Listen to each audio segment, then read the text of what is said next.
So, we'll get to the shills in a second who backpedal upon everything they've said, but first, I need to talk about this episode. Now, as I said, I didn't want to make another video about this because who wants to hear about how woke Daredevil Born Again is once again?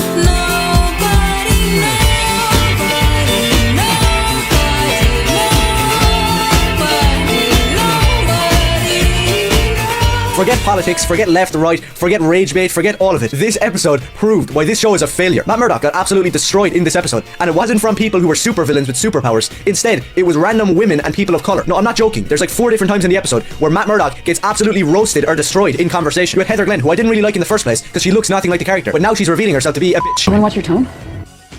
What? You 50-year-old hag, who are you to tell Daredevil, watch your tone? Well, for one, she's his girlfriend, and there's more context to this interaction than you're showing. Not only have Heather and Matt just come out of an argument, so things are already a bit heated, but in this scene, Matt is basically interrogating her about something she can't even tell him about because information about her patients is confidential.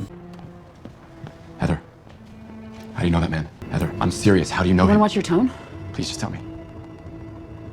I can't say it's a work thing. And it doesn't stop there. When he meets up with the other meaningless characters in the show that have nothing got to do with the character of Daredevil, being the ugly black bitch McDuffie, whose entire purpose in the show is to lecture people about wokeness, has a full-blown argument with Matt because Matt pressed on a client that he knew was lying, like 100% knew he was lying, and this woman still has a problem with it. And Matt actually backs down and gives in and says that he was in the wrong. I mean, duh? Of course he does. Kirsten has absolutely no idea Matt is Daredevil and absolutely no idea he has superpowers and can tell that the guy's lying, so from her perspective, they're meeting with a client and then all of a sudden, Matt just starts going crazy and calling the guy a liar for no reason. Matt even knows that he shouldn't have acted this way and that he's acting out of character because of all the stuff that's happened with Fisk, Bullseye, and everything else going on in the series so far that's slowly making him lose faith in the legal system. You're late to meetings, you're insulting our client. Jesus, Matt, I barely recognize you. What is going on? Matt. You know, we put Poindexter away and it changes nothing. All right? We defend Hector Ayala and he's still murdered. Probably by the same cops who are out there assaulting citizens, by the way. All right? Leroy Bradford goes away for eating a box of caramel corn. Heather's assaulted by me and she thinks Fisk is right. And now this asshole, this privileged sociopath can get away with ripping off teachers. We're not serving justice here. You know, we're babysitting chaos. What we do, it feels useless.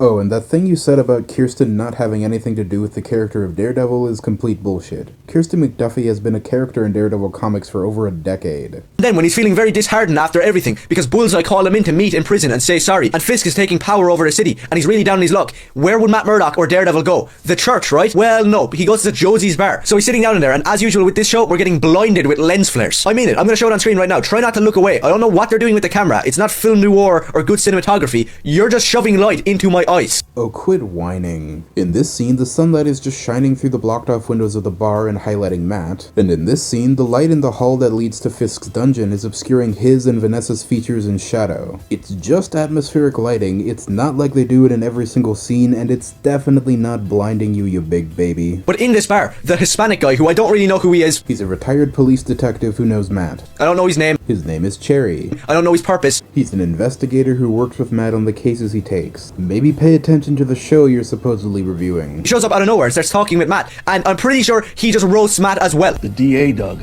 You have to accept that Poindexter was just trying to settle an old score with Foggy and Karen and you. Jerry, I'm telling you, there's more to it than that. No, fuck you. Well, that was wildly misrepresented. There was no roasting going on. What actually happened in the scene is Cherry being concerned for Matt. Fisk nearly has control of the entire city by now. He has it out for vigilantes, and Matt is not only talking about getting back into being Daredevil, but he's acting erratic and out of character. All Cherry's doing is trying to convince Matt that getting back into his old ways isn't a good idea, because as far as he knows, all being a vigilante has gotten Matt is pain and suffering. Fisk is making a name for himself hunting vigilantes. Imagine he'd love to get your head on a spike. Among others. We missed something, Jerry. Fisk, Poindexter, it's all connected. Has to be. We have been through this. We, Doug. The DA, Doug. You have to accept that Poindexter was just trying to settle an old score with Foggy and Karen and you. Jerry, I'm telling you, there's more to it than that. I know it. You know, from where I sit, you look like a guy who's blowing up his life. Yeah, might be right. What do you need, Matt? You need more pain? Speaking of major Daredevil characters getting roasted by people for no reason, you have Wilson Fisk in this episode who takes Vanessa to meet her boyfriend. So his wife's boyfriend. I had to hold in the laughter watching this scene where he's begging with Vanessa. She has the power in this situation. They made Wilson Fisk a beta male, and once again, he went full retard. Shut up! You went full retard, man. Screaming and having random outbursts, something that he might have done a few times in a Netflix show, but this is taken to an extreme. So, the scene where Kingpin takes Vanessa down into the dungeon where he's keeping the man she cheated on him with, gives a mini speech about how much he loves her, and then gives her the choice to execute the guy she cheated on him with in order to prove her loyalty to him. You think that scene gives all of the power to Vanessa and paints Kingpin as some sort of weak beta male. Also, there were no random outbursts from Kingpin in this scene. He yells for Adam to shut up one time and that's it. The only thing extreme here is how much of a tryhard you're being. And then you have the cursed office of Wilson Fisk in the show, where every scene that takes place in there is usually hilarious. And this week didn't fail in that department, where Fisk is talking with Tony Soprano's son, and he's promoting him to deputy mayor. And instead of seeing it from across the room, he walks up, literally is standing on the dude's toes, puts his hand on his shoulder, locks eyes, and they're both just looking into each other's faces going, yeah, yeah. A lot more. I'm sorry, sir. I As just... deputy mayor for communications. No way.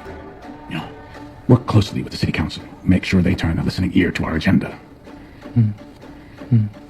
Yeah, of course. What's going on with Wilson Fisk? It seems like every week he's getting weirder and weirder. At least in the Netflix show when it was Fisk and Wesley, they knew how to have a conversation from across the room. They didn't have to climb up on top of each other's faces and like look into each other's eyes. What's happening? Okay, I'm gonna try to explain this as simply as possible because you've made it pretty clear the tiniest bit of nuance sails straight over that carrot top of yours. You see this guy? This is Daniel. Daniel is what we in the biz call a bootlicking yes man. Daniel wants to be part of something important just to feel good about himself, and he's been dick riding Fisk since day one. Fisk has clocked this pretty much immediately and knows how valuable a yes man like Daniel is because a yes man like Daniel will do basically anything he tells him to. Because a yes man like Daniel is too stupid not to be loyal. So in order to reinforce that loyalty, Fisk gives Daniel exactly what he wants. Good jobs and pats on the back and promotions that make him feel important and seen by the guy that he idolizes. All this eye contact and physical contact like pats on the shoulder are just to bolster Daniel's loyalty, so when Fisk puts him in a position of power, he knows that he's getting somebody in there who'll do what he wants. And Fisk never did this kind of thing with Wesley because Wesley wasn't a yes man he was manipulating, he was Fisk's best friend.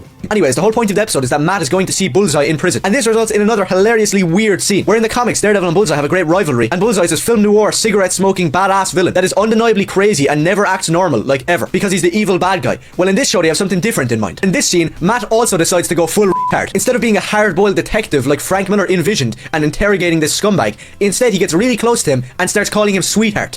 Who's the predator? Another night in the air, I might never be able to answer that for you. Sweetheart, what do you want? What do you want? What do you want? What do you want? What do you want? Do you want me to get you out? Do you want me to file an appeal?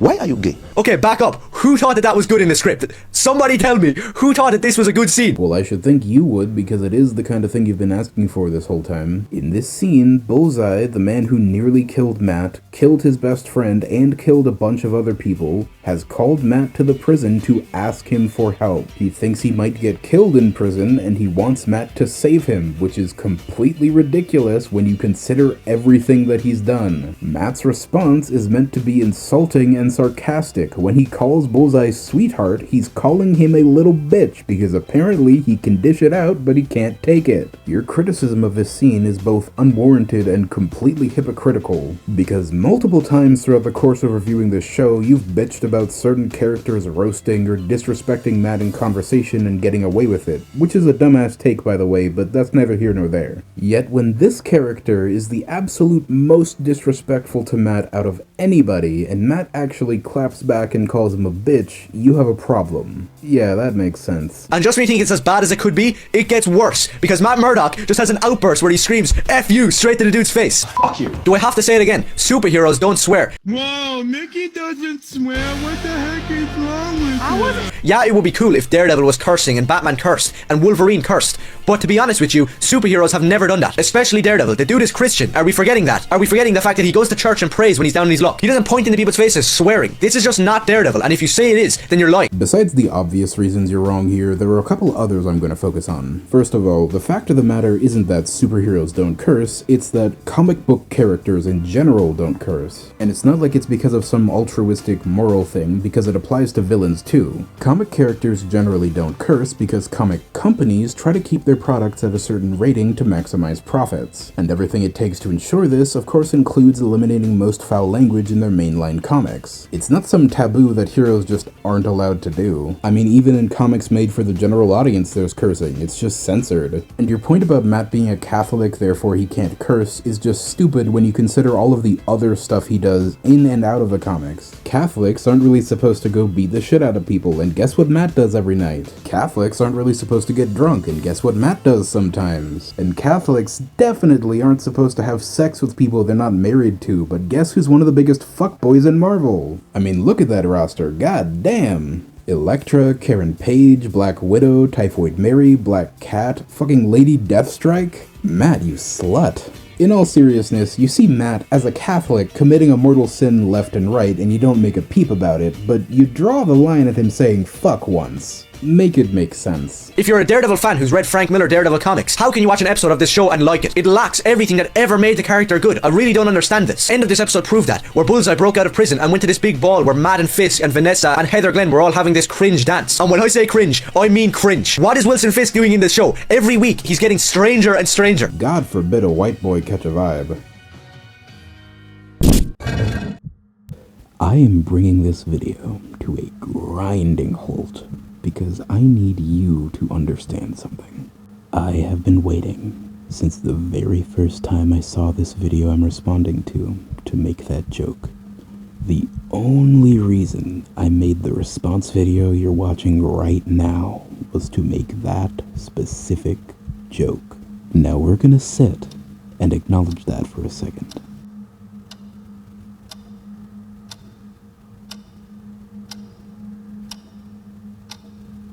There's absolutely nothing wrong with Fisk acting this way. It's very clear that as the mayor, he has to keep up appearances as a harmless man of the people, and getting seen just being a normal guy having fun at a party is a great way to do that. But Bullseye's gearing up to take somebody out and we don't know who it is, so he's aiming to scope at Fisk and then Matt decides to jump in front of the bullet. For some reason we don't know why. I don't know why he did this. Why would Daredevil ever do that? Stupid question. Not only does Matt still need Fisk for information because he doesn't yet have the full picture of his and Vanessa's involvement in Foggy's murder, but in general, superheroes aren't exactly in the habit of just standing by and letting a person get murdered, no matter who that person is. And instead of taking in the emotional moment like Matt just took a bullet, they bring in this cringy hip-hop music, accentuating why this show sucks. They're bringing in black hip-hop music and all throughout the episode references to how the white cops are beating on people. Oh, for 5 minutes.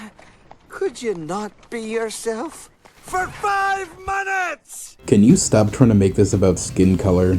There aren't references all throughout of the white cops beating on people. There are, however, references and instances shown of a group of corrupt criminal cops abusing their power because that's exactly what Fisk put them together for. And there are several members of this group who aren't white, including the most prominent one. This has absolutely nothing to do with race. And as for the music they played at the end of the episode when Matt got shot, it's hilarious how wrong you are about it. When you say the song doesn't fit because they used hip-hop, the song you're referring to is most likely this one.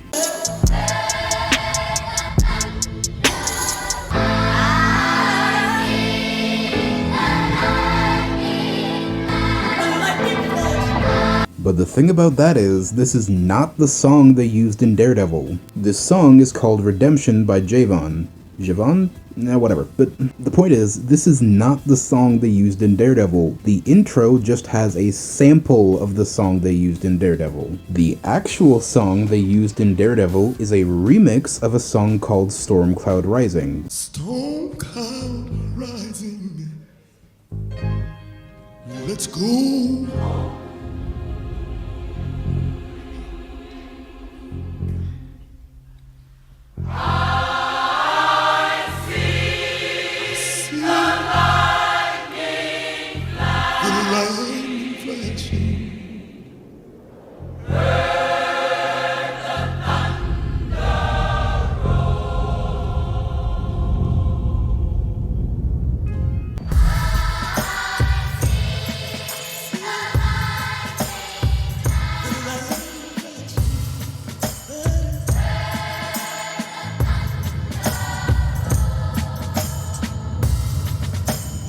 Storm Cloud Rising is a gospel song. You know, gospel as in Catholic Christian, as in perfect to use in the show about the Catholic superhero. What's really funny about this is you kinda have to really try in order to mistake this song for this song. First off, if you're watching this scene on Disney Plus and you have your subtitles on, it'll tell you the name of the song is Storm Cloud Rising. But if you don't have Disney Plus and you just look up the lyrics to find the song, on Spotify it'll take you directly to Storm Cloud Rising, and on Google it'll either show you other gospel songs with similar lyrics or threads about Daredevil, both of which will eventually lead you to Storm Cloud Rising if you just keep looking. It's pretty difficult to accidentally stumble on this song when you're looking for this song. Or maybe when you came across the song on Daredevil you heard the beat and voices that sounded vaguely melanated so you just assumed it was rap. Both options are equally stupid. Especially since even if they had used a hip-hop song, what exactly would be the problem? You're just being racist.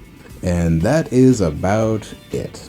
Besides his cringe-ass outro, the rest of the video is just him babbling about wokeness some more, and I don't want to talk about that. If you made it this far, thank you very much for watching. If you liked the video, let me know, and consider gently molesting that button down there. I think I'm done talking about this kid for a while. You can probably expect something a bit more positive for my next video. Anyway, that's all for now. Again, thank you very much for watching, and goodbye.